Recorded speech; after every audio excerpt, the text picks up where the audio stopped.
दोस्तों जरा सोचिए, एक तरफ बीजेपी की सांसद कंगना रनौत हैं जो अपनी बेतुकी बयानबाजी के लिए बदनाम है, और दूसरी तरफ छात्रों की पार्टी सीजेपी के प्रवक्ता सौरभ दास हैं, और इन दोनों के बीच सोशल मीडिया पर ऐसी जुबानी जंग छिड़ी है कि पूरा इंटरनेट देख रहा है। बात कहां से शुरू हुई, कंगना ने क्या कह दिया और सौरभ दास ने ऐसा कौन सा जवाब दे दिया कि कंगना को अपनी इंस्टाग्राम स्टोरी पर लंबा चौड़ा पोस्ट लिखना पड़ गया।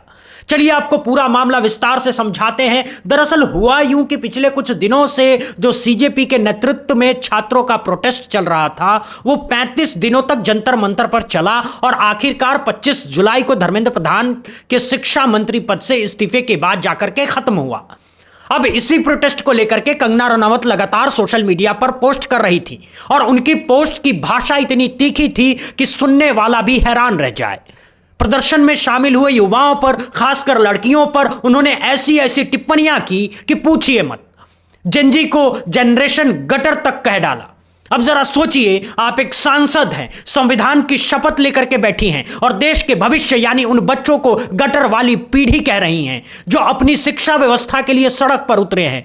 वाह, क्या बात है, क्या बात है कंगना जी। बच्चे तो नीट और यूजीसी जैसे एग्जाम्स में हुए घोटाले के खिलाफ लड़ रहे थे, अपने भविष्य के लिए लड़ रहे थे, और उनको जवाब में मिल रही थी गटर वाली उपाधि। अब इसी बात पर सीजेपी के प्रवक्ता सौरभ दास ने एएनआई से बातचीत में कंगना को आड़े हाथों लिया। कंगना रनौत जी को अब उनके पार्टी वाले ही ज्यादा नहीं पूछते हैं, ज्यादा सीरियसली नहीं लेते हैं उनको, तो हम लोग भी क्यों सीरियसली ले। मुझे नहीं लगता जेन जी में या जेन अल्फा में या कोई भी यंगर जनरेशन में उनको सीरियसली कोई लेता है या उनकी बात सुनता है। वो पॉलिटिशियन है, नेता बन गई है। उनके तो कुछ वीडियोस भी थे जहां पे वो हिमाचल में जब अपने सीट में उन्होंने विजिट किया था तो उन्होंने बोला था कि मैंने सोचा था कि थोड़ा बहुत ही काम करना पड़ेगा, यहाँ पे तो इतना ज्यादा काम करना पड़ता है एमपी बन के। तो ये उनका सीरियसनेस दिखाता है। वो हमें अनसीरियस जनरेशन बोल रही है, लेकिन उनका सीरियसनेस उन्होंने ही खुद को एक्सपोज कर दिया। सौरभ ने कहा कि जब कंगना को खुद उनकी पार्टी सीरियसली नहीं लेती तो सीजेपी को उन्हें सीरियसली लेने की क्या जरूरत है। बात एकदम पते की थी। बीजेपी के अंदर ही तो कंगना को कोई घास नहीं डालता। हर दूसरे तीसरे दिन कोई ना कोई विवाद बयान दे ही देती है और फिर पार्टी को सफाई देनी पड़ती है। कभी कहती है कि किसानों के आंदोलन में विदेशी हाथ है, कभी कुछ, और हर बार पार्टी को उनसे किनारा करना पड़ता है। तो सौरभ का सवाल एकदम सही था कि जब आपकी खुद की पार्टी आपको सीरियसली नहीं लेती तो देश की जेनजी और जेन अल्फा आपकी क्या बात सुने। और सौरभ यही नहीं रुके, उन्होंने कंगना की एक पुरानी बात याद दिलाई। यह तब की बात है जब कंगना नई नई सांसद बनकर के अपने संसदीय क्षेत्र मंडी में गई थी, और वहां जाकर के उन्होंने खुद कह दिया था कि उन्हें लगता है कि सांसद बनकर के थोड़ा बहुत काम करना होगा, लेकिन यहां तो बहुत ज्यादा काम करना पड़ रहा है। अब बताइए, यह कैसा बयान है एक सांसद का। आप जनता से वोट मांग करके आई हैं, आप देश की संसद में जनता की आवाज बनने गई हैं, और आप कह रही हैं कि अरे यहां तो काम बहुत करना पड़ता है। ये तो ऐसी बात हो गई जैसे कोई नौकरी में ज्वाइन करके पहले ही दिन कह दे कि यार यहां तो लोग काम करवाते हैं, मुझे तो लगा था कि सैलरी लेने आना है और चले जाना है। यही तो सौरभ दास ने पकड़ा और कहा कि जो खुद सांसदी को बोझ मानती है वो जेनजी को अनसीरियस कहने की हकदार कैसे हो सकती है। सौरभ ने यह भी कहा कि एक नेता को अपने शब्दों की जिम्मेदारी लेनी चाहिए और अपने पद की मर्यादा का ख्याल रखना चाहिए। बात एकदम जायज थी। संसद में बैठे लोग अगर सड़क छाप भाषा बोलेंगे तो देश के बच्चे क्या सीखेंगे। बस इतनी सी बात कहने पर कंगना को इतनी मिर्ची लगी कि वो सोशल मीडिया पर ही सौरभ के पीछे पड़ गई। अब कंगना ने क्या किया, कंगना ने सबसे पहले सौरभ को गूगल किया। हाँ जी, गूगल किया, जैसे कोई इंटरव्यू लेने वाली कंपनी करती है ना, वैसे कंगना ने सौरभ की उम्र निकाली और अपनी इंस्टाग्राम स्टोरी पर लिखा कि सौरभ 28 साल के हैं। तो ये खुद को स्टूडेंट कैसे बता रहे हैं, ये मेरी समझ से बाहर है। अब कंगना बहन, आपकी समझ से तो बहुत कुछ बाहर है, ये कोई नई बात नहीं है। आपको ये नहीं पता कि इस देश में लोग 30-30, 35-35 साल की उम्र तक पढ़ाई करते हैं, पीएचडी करते हैं, रिसर्च करते हैं, यूपीएससी की तैयारी करते हैं, नेट जेआरएफ करते हैं, यहां तक कि 40 साल की उम्र तक भी लोग स्टूडेंट रहते हैं, क्योंकि इस देश में शिक्षा एक लंबी लड़ाई है। और आप जो फिल्मी दुनिया में 17-18 साल की उम्र में एंट्री लेकर आई थी, आपको क्या पता कि पढ़ाई करने वालों की जिंदगी कैसी होती है। आपको तो सिर्फ यह पता है कि गूगल पर सर्च करो और उम्र निकाल लो, बाकी असली जिंदगी क्या होती है यह आप जानती ही नहीं है।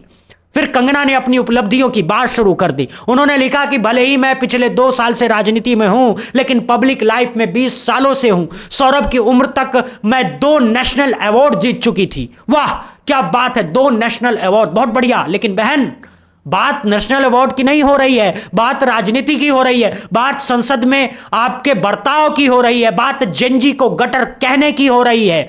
आप अपने नेशनल अवार्ड कहां से बीच में लेकर के आ गई? अगर हर सवाल का जवाब नेशनल अवार्ड है तो फिर देश की हर समस्या का हल भी नेशनल अवार्ड ही होना चाहिए। बेरोजगारी है, नेशनल अवार्ड दे दो। महंगाई है, नेशनल अवार्ड दे दो। शिक्षा व्यवस्था खराब है, नेशनल अवार्ड दे दो। जल्दी दो, समस्या खत्म। और फिर कंगना ने अपने काम ज्यादा होने वाले बयान की सफाई भी दी। कहा कि नई सांसद होने की वजह से शुरुआत में मैं काम देख करके थोड़ी परेशान जरूर हुई थी, लेकिन मैं तो फिल्म मेकर हूं, परफॉर्मिंग आर्टिस्ट हूं, प्रोड्यूसर हूं, स्क्रीन राइटर भी हूं और इंटरप्रेन्योर भी हूं। यानी सांसदी के अलावा भी मेरे पास बहुत से काम हैं। अब आप ही बताइए, अगर आपके पास पहले से इतने काम थे, फिल्में बना रही थी, प्रोड्यूस कर रही थी, स्क्रीन राइटिंग कर रही थी, बिजनेस चला रही थी, तो सांसदी का चुनाव क्यों लड़ा? क्या इसलिए कि वो एक ट्रॉफी की तरह आपके पास रहे?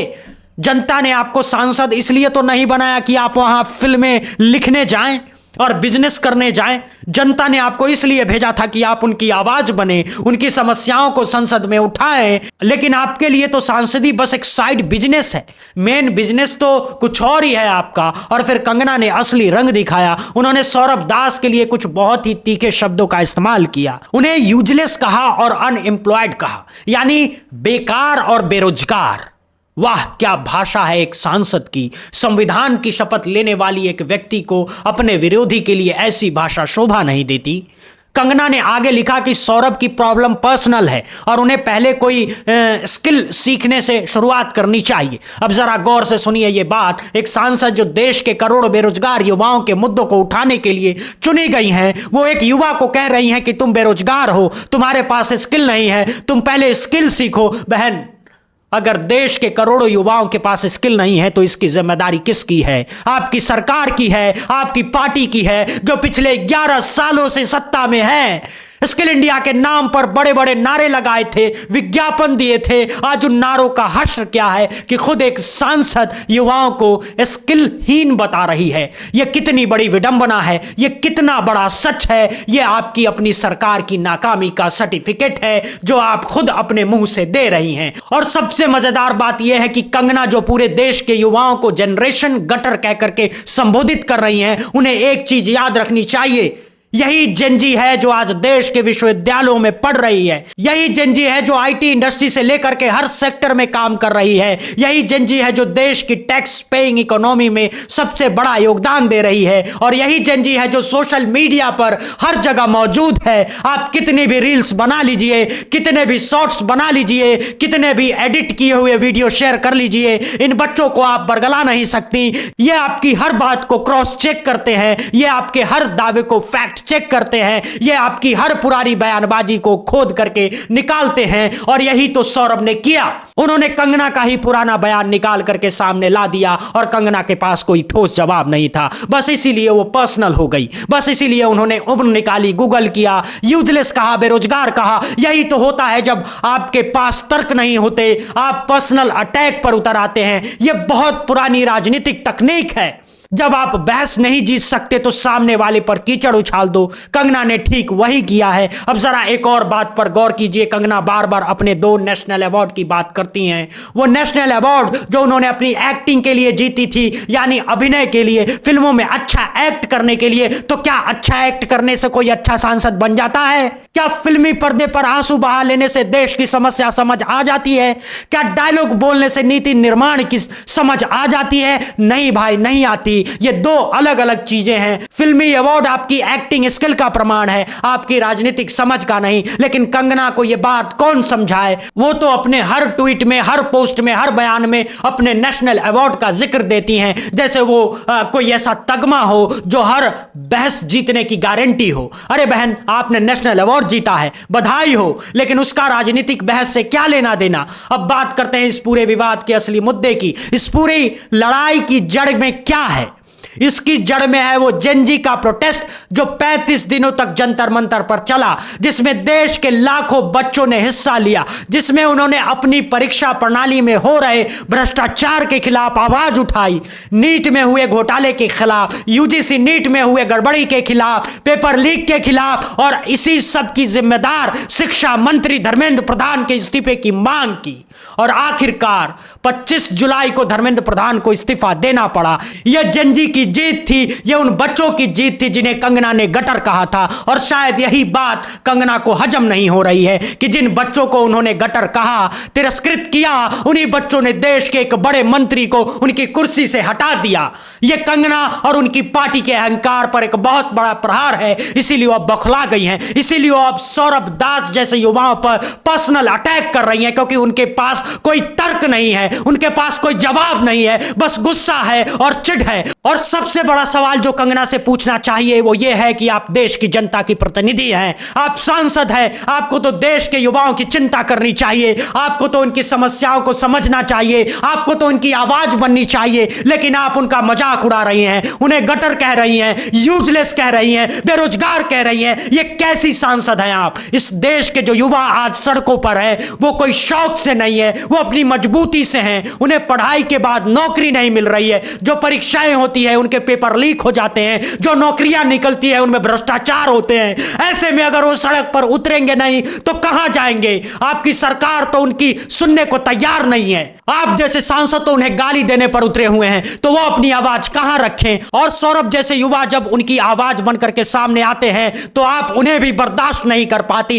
इसीलिए उनके पीछे पड़ जाती हैं, उनकी उम्र गूगल कर लेती हैं, उनकी हैसियत पर सवाल उठाती हैं। इसीलिए तो कहा जाता है कि जब सत्ता में बैठे लोग युवाओं से डरने लगे तो समझ ले कि परिवर्तन का समय आ गया है। आज कंगना का यह व्यवहार यही बता रहा है कि बीजेपी और उसके नेता जेनजी से डर गए हैं। वह समझ गए हैं कि यह पीढ़ी वो पीढ़ी नहीं है जिसे भावनाओं में बहाया जा सके, जिसे नारों में उलझाया जा सके, जिसे मंदिर मस्जिद में फंसाया जा सके। यह पीढ़ी सीधे मुद्दे पर आती है, यह रोजगार मांगती है, यह शिक्षा मांगती है, यह स्वास्थ्य मांगती है, यह अपने भविष्य के बारे में सवाल पूछती है। और जब जवाब नहीं मिलता तो सड़क पर उतर आती है। और सड़क पर उतरने की ताकत क्या होती है यह सरकार ने पिछले 35 दिनों में देख लिया है। धर्मेंद्र प्रधान का इस्तीफा इसी ताकत का नमूना है। तो दोस्तों, यह था कंगना और सौरभ के बीच हुई इस पूरे विवाद का सार। आप क्या सोचते हैं इस पूरे मामले पर? क्या आपको लगता है कि कंगना का यह व्यवहार एक सांसद के तौर पर सही है? क्या आपको लगता है कि सौरभ ने सही सवाल उठाए हैं? अपनी राय कमेंट में जरूर बताइए। हमें आपका विचार पढ़ना बहुत अच्छा लगता है। और अगर आप चाहते हैं ऐसी ही खबर आप तक बिना किसी लाग लपेट के, बिना किसी झिझक के पहुंचती रहे, तो चैनल को सब्सक्राइब जरूर कीजिए, बेल आइकन दबा दीजिए ताकि और बड़ी नई अपडेट आप तक पहुंचती रहे। दोस्तों, आज के दौर में सच बोलना और सच सुनना दोनों ही एक चुनौती बन चुका है, लेकिन हम अपनी कोशिश जारी रखेंगे। आप हमारे साथ बने रहिए और देखते रहिए बुद्धा इंस्पायर्ड। जय हिंद, जय भारत, वंदे मातरम।